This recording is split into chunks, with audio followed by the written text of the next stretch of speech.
मतदान का दिन और रीता बहुगुणा जोशी हमारे साथ। चुनाव लड़ नहीं रही हैं। लड़ा तो रही हूँ हाँ। और अपने से ज़्यादा वोटों से जिताकर नीरज त्रिपाठी जी को सांसद बनाएंगे। तो इलाहाबाद में मुद्दे क्या हैं, लहर क्या है? देखिए, मुद्दा देश में एक ही है कि प्रधानमंत्री कौन हो, और वो मोदी जी के अलावा कोई हो नहीं सकता। पूरे देश के दिल में, हृदय में यह है कि एक बार फिर मोदी सरकार बननी चाहिए।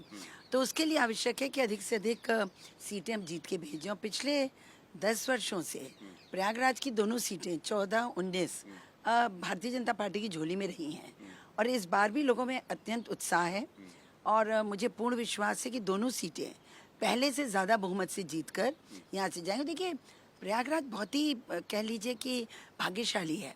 यहाँ पर त्रिवेणी है, और त्रिवेणी के कारण जो यहाँ पर कुंभ और महाकुंभ होता है, उसमें यहाँ का इंफ्रास्ट्रक्चर बहुत तेज़ी से ग्रो करता है। तो अगर आप प्रयागराज को अन्य उत्तर प्रदेश के ज़िलों से मिलाएंगे, तो मैं ये समझती हूँ कि लखनऊ के बाद अगर सबसे अच्छी सड़कें और फ्लाईओवर्स और राउंड अबाउट्स और यातायात की सुविधाएं और रेलवे स्टेशन वगैरह अच्छे हैं तो प्रयागराज में है। तो हमारा इंफ्रास्ट्रक्चर बहुत अच्छा है। हाँ, थोड़ा यही है कि हम लोगों को इसमें जो इंडस्ट्रीज़ आ रही हैं उनमें से हमें जो ग्राउंड ब्रेकिंग हुआ है तो इन्वेस्टमेंट लाना है। रीता जी, बड़ा दिल रखती हैं आप, आपके चेहरे पे कोई तनाव भी नहीं दिख रहा है। आपको टिकट नहीं मिला, आप सांसद रही यहाँ पर, और ऐसे में आप कह रही हैं कि नीरज को अपने से ज़्यादा से जिताऊं। देखिए, राजनीतिक अर्थ ये नहीं है कि आप हमेशा चुनाव लड़के जीतें। 95 के बाद से शायद एक चुनाव छूटा होगा, सब चुनाव में लड़ी हूँ, पर उसका अर्थ ये नहीं कि हमेशा लड़ना है। राजनीति में मैं सेवा के लिए हूँ, मेरे परिवार की परंपरा है। तो हम कभी ये नहीं देखते कि हम जिताऊ पार्टी में हैं कि नहीं, हम कभी ये नहीं देखते कि हम लड़ रहे हैं कि नहीं। मेरा मकसद है कि इस समय देश को एक राष्ट्रवादी सरकार की आवश्यकता है, एक स्थिर सरकार की आवश्यकता है।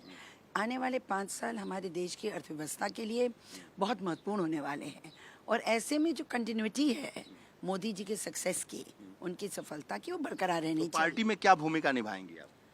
मैं तो काम करती रहूँगी कि पार्टी जो काम देती मैं वो करती हूँ। उन्होंने मुझे एमएलए बना के मंत्री बनाया, मैं मंत्री रही। उन्होंने कहा प्रयागराज जाइए, चुनाव लड़ी, मैं प्रयागराज आई। उन्होंने कहा इस बार प्रचार करिए, मैं प्रचार कर रही हूँ।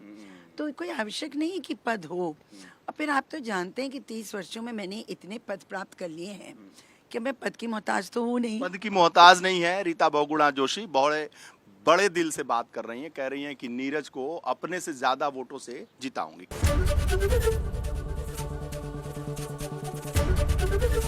एबीपी गंगा, खबर आपकी, जुबान आपकी।